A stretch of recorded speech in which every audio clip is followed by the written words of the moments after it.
Hey guys, this is Rod Young. I'm coming back to you again about one man, one van. This is my video blog about 28 days in a van around the Southwest United States. Actually, if you like this video, or if you enjoy my videos, please like and subscribe down below. Now, I left I was in Planet Hollywood, Las Vegas, and I was spending my last night there. Had a great time, saw some really nice tourist attractions, Bellagio and everything, and that's all on my previous video. But I'm getting up this morning, the next morning, and deciding to drive to the Hoover Dam. Actually, the entire day, I'm going to try to get to the Grand Canyon, the south rim of the Grand Canyon, leaving from Planet Hollywood. It's pretty much an all-day trip, and I was trying very hard not to drive so much to where when I get somewhere it'll already be dark. I'd like to actually be able to enjoy a place. This may be the exception to the rule because it's probably much a 4 or 5 hour drive, actually longer than that.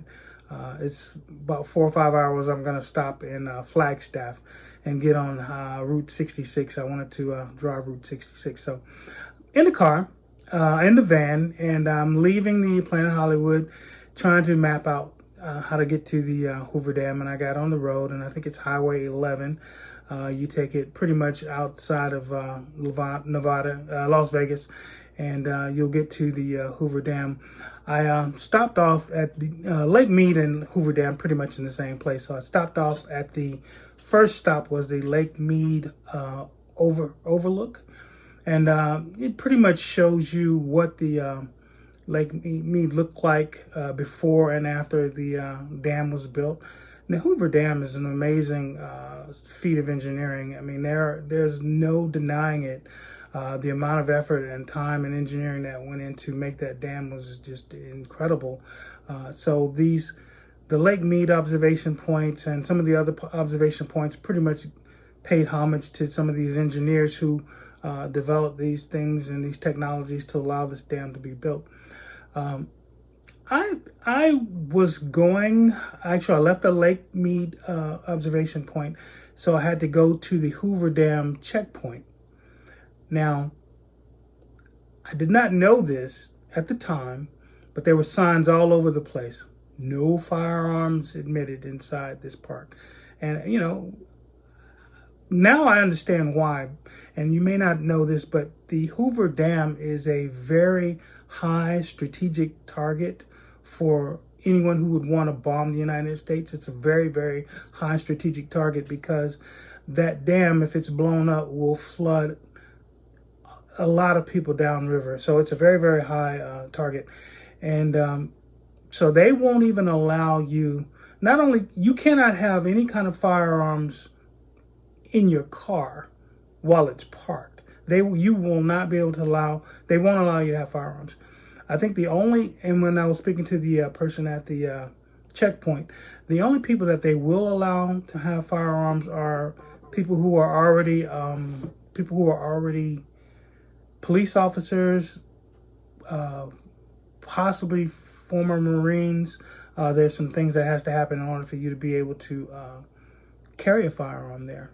But me, I was not able to have a firearm. So the interesting thing is I'm driving up to the checkpoint. There's cars in front of me, cars behind me, and I've got a gun. And I'm like, well, what in the world am I going to do?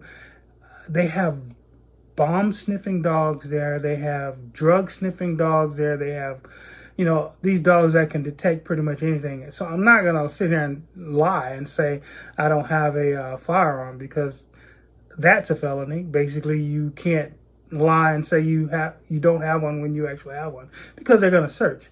So, and it's like, I'm not going to take a chance of these dogs finding something and I've said I don't have it. So that really wasn't going to happen. So I had to figure out what I was going to do. So when I got to the checkpoint, the officer asked me, he says, do you have a firearm?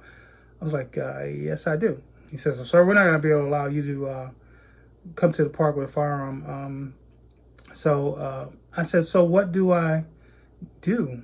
What can I do? I'd like to see the parks. Well, sir, I'm not really at liberty to tell you what you need to do. I can only tell you that we can't allow firearms. So I'm like, okay. Well, I'm driving up a little bit. I'm inching up, and there's this lady who's there who basically flagged me down, and she says, there's a hotel right around the, not too far, maybe 5 miles away, that you can actually, you can probably leave your gun there. So that's pretty much what I did. This hotel was called the Hoover Dam Lodge. And, and I didn't even know if I could or not, but she did tell me that. So I drove to the lodge and pulled in and had my gun, in a carry case with a key, hard case, because you have to even have that in California. You can't even fly with, a gun without it being in a hard case. So walked to the front desk and I talked to the young man, and I said, I need to store this. Now, I didn't say I was a hotel guest or anything like that, but I was kind of hoping that he assumed I was. And he did take it. He took my gun in the container, gave me a return ticket for it, and they put it in the safe that they have. So I'm like, okay, cool. I'm lucky I can do this. So I got back in my van, drove back to the checkpoint, and I came across the exact same guy.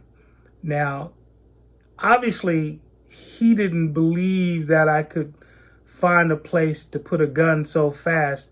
And I think he thought that I was going to say, no, I don't have a gun, and be lying about it. So he asked me, do you have a firearm? I said, I do not have a firearm in my van right now.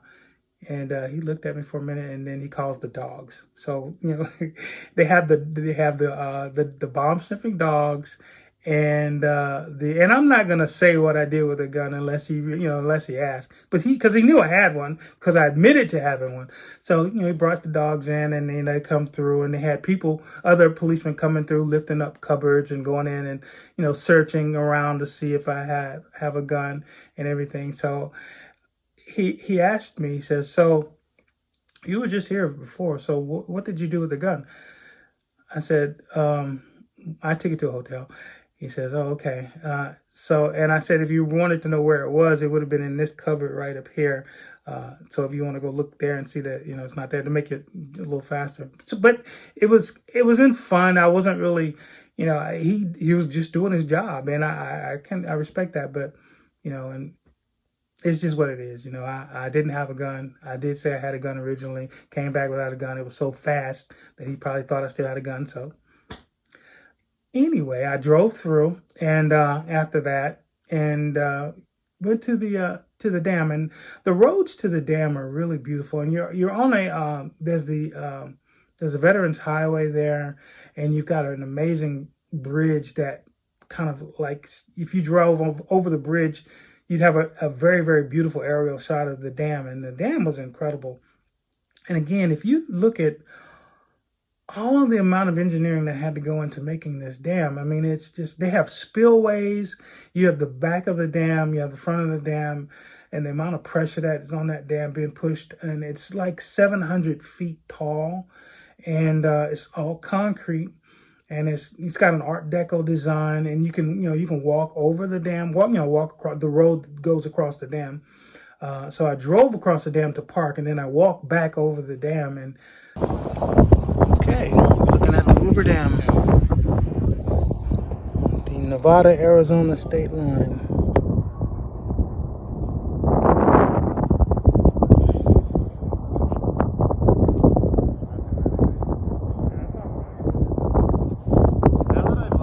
It's just every angle of this thing is just magnificent. I mean, it's just amazing that human beings actually designed and built this thing. And I know that there were people who died building it, and I know it was a very, very intense thing during the time. I think it was during I want to say the Hoover administration or shortly after that. But really an amazing dam, and it has Art Deco flavors to it. Has these statues. I don't even know what they call them, but they look like gargoyles or something. And there's like a few of them in there, two of them, I think. And they're right there in front of, the dam. And you can see them. They're so large, you can probably see them from a plane. And they have all these types of symbolism within those around those gargoyles, and just very stoic place. And the way they did it was really done very, very well. And it's done. It's Art Deco, and it's very old. The other interesting thing is that and I don't want to call them gargoyles, but I think that's what they were. That's what they were. They it said that if you rub the foot of a gargoyle, that you would have good luck. Folklore has it that this will bring you good fortune. Rubbing the toes of the statue will bring you good fortune. It will also bring you corona. Now, mind you, everyone has, not everyone, but a lot of people wearing masks, and this is the height of COVID in Nevada. And there were people rubbing the feet of this gargoyle. No, I didn't do it. Again, and let me just say this: I'm doing this in one take. I'm not cutting this or editing this because I don't have enough time to do all of that cutting and editing. I run one take, and then I print it, and then I put some pictures over it, and I keep it moving. But there was no way in the world I was gonna touch these feet, and I saw all of the people touching this thing, and some had masks, some didn't have masks, some were out there sneezing, some were coughing and touching it and wiping their nose and rubbing their nose and touching it, and I'm sitting and I'm like, no. But I mean, it was really cool, and I hope that they have their 7 years of good luck. I really do. I mean, I would love to have 7 years of good luck, but no, I'm not doing that. So anyway, it was really cool. I went to the gift shop, and the gift shop was open, and got some Hoover Dam trinkets and shirts and magnets and stuff like that. I tend to do that everywhere I go. So it was really, really nice, and I enjoyed it, and I'm gonna have pictures of it. And I left being very impressed with how people came together and engineered this thing and made it work. And it's very, very, very, very well done. Very, very well engineered. So yeah, so Hoover Dam was really great. I enjoyed that, but I have to get on the road because I've got limited time, and it's going to get dark as I get further down the road. So I get back on Highway 11, I think, and I go towards the Flagstaff, Arizona. Now, I don't actually have to go through Flagstaff. There's this small town that I'm going to have to take to go north, and I can hit, it's called Williams. And really, I got to this city, and it's called Williams, and it's it's on Route 66. And again, this was the second time on this journey that I'm on Route 66. The first time it was near the Mojave Desert, and I got back on it here through Arizona. And it's very interesting highway because everything on Route 66 is very enlarged and very inviting, and it's really it's like eye candy on this Route 66. All the signs are larger, the fonts are larger, everything is just larger on this road.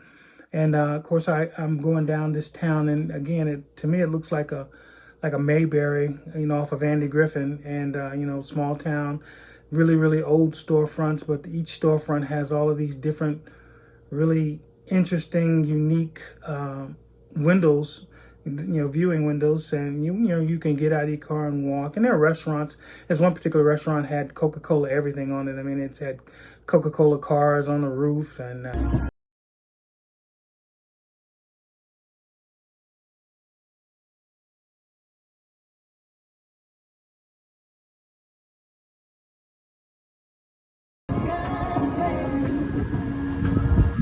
Cafe 66. The most colorful restaurant that I've seen since I've been on the road.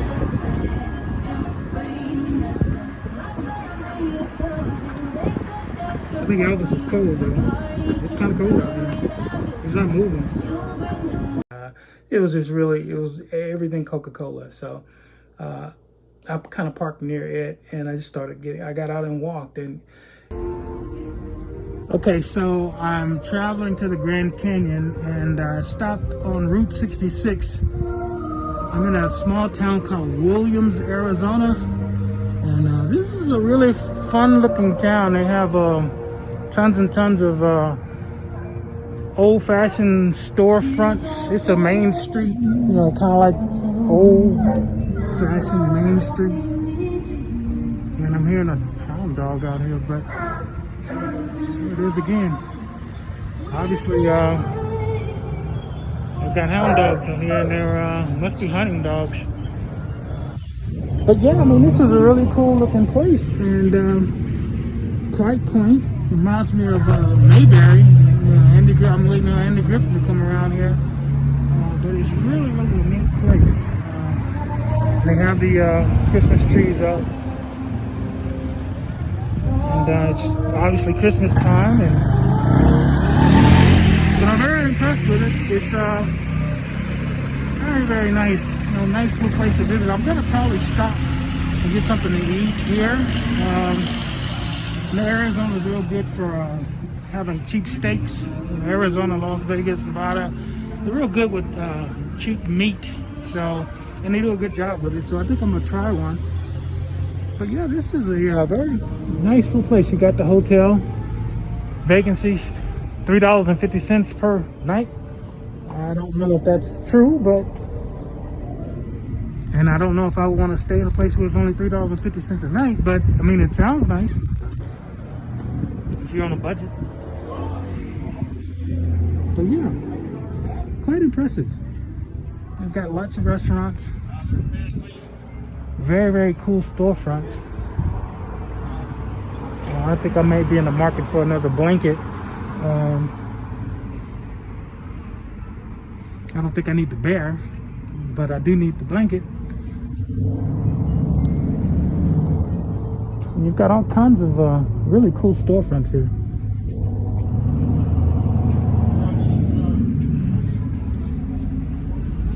I think I might want to invest a little money in this town to keep it going. I think it's no longer, Route 66 is no longer where the high traffic areas are. I decided to detour on Route 66 to, see some of the small towns that, were basically founded on Route 66. It's just, you see, for a small town perspective, it's just really cool. I can imagine the people who actually live there and what their day-to-day is. And it's just, I'm sure it's slow, but it's probably not much stress. There are a lot of good businesses, same businesses everyone else has: hotels, car washes, gas stations, stores, no Walmart or anything like that. But they had a lot of mercantile shops where they had, blankets and lamps and, things like that. And just a really, really kind of a nice experience, nice, place to get off the road and stretch my legs. And I kind of walked through some of the stores and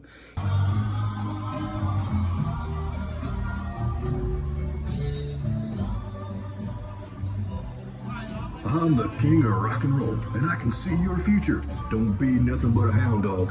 Get on over here. All right, you can see my future already. This is unbelievable.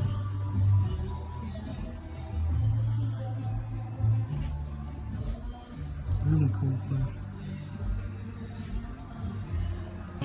Because I spent more than $10, I get to spin the free wheel for a gift. So let's spin it and see what I get.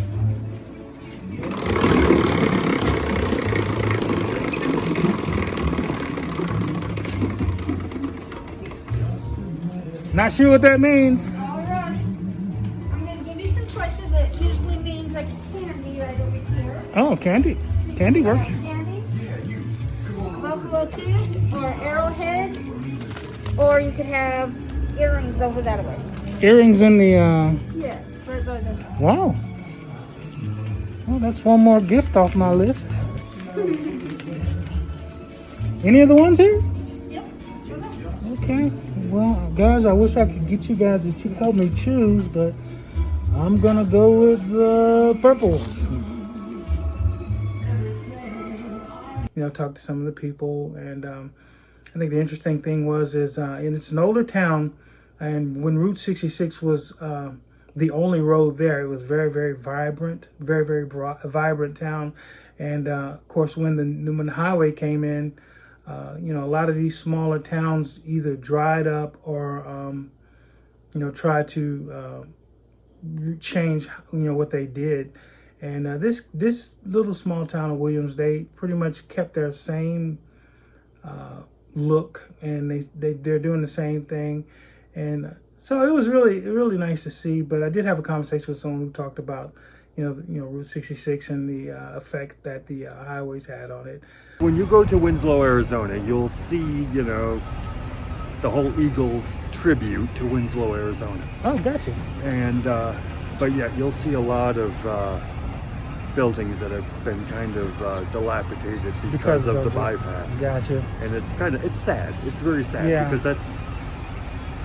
Yeah, I just spoke with a lady at the general store over there. She said the same thing. Even here, you know, it's kind of diminished the traffic. Yeah. But people do come in, so. Yeah, but it's not that far. I mean, it's like right there. But yeah, you got Route 66, and this is the way it's always been set up. It's always been north. You have the traffic coming this way, and then you got the traffic coming this way. It's always been a split road. Yeah. Always been a split road. So I mean, this is Route 66 right here. Yeah. Well, listen, man, I appreciate it, and thanks for the info on the campsite. I'm not going in there, you know, without knowing what I need to do. So I should be okay. You just kind of got to bypass. You'll see it's a dirt road. Okay. And it's kind of goes to the right, and you'll find several sites up through there. It's absolutely gorgeous. Okay. But I just don't understand why. And it's just funny. You can actually bypass the gate. You can bypass the gate. Huh? Without, so that means not getting a permit. Boondocking then. Yeah, it's Okay. boondocking. Wow. Okay. All right. Well, I appreciate that. I better pay since, you know, I don't want to be out somewhere. I'm just to be on the safe side. I better go ahead and do what I need to. But Do that. hey, good talk, man. Don't mean to do that on the live chat. Good talk. Yeah. So I, you know, was there for a little while. Then I got back on the road, and this was the point where I'm going to be heading north to go towards the Grand Canyon, the south entrance of the Grand Canyon. And, you know, I'm catching, you know, the roads, and it's just a beautiful drive. And, you know, of course, I'm listening to, you know, any type of music, and I love all types of music. So I'm listening to, I don't even know, probably, I don't know, John Mayer, some type of guitar, acoustic guitar or something. And it's just really relaxing and comfortable to listen to. And, you know, I just kind of cruised my way all the way to the Grand Canyon. Unfortunately for me, I did catch the sunset on the way, but by the time I got to the Grand Canyon, it was dark.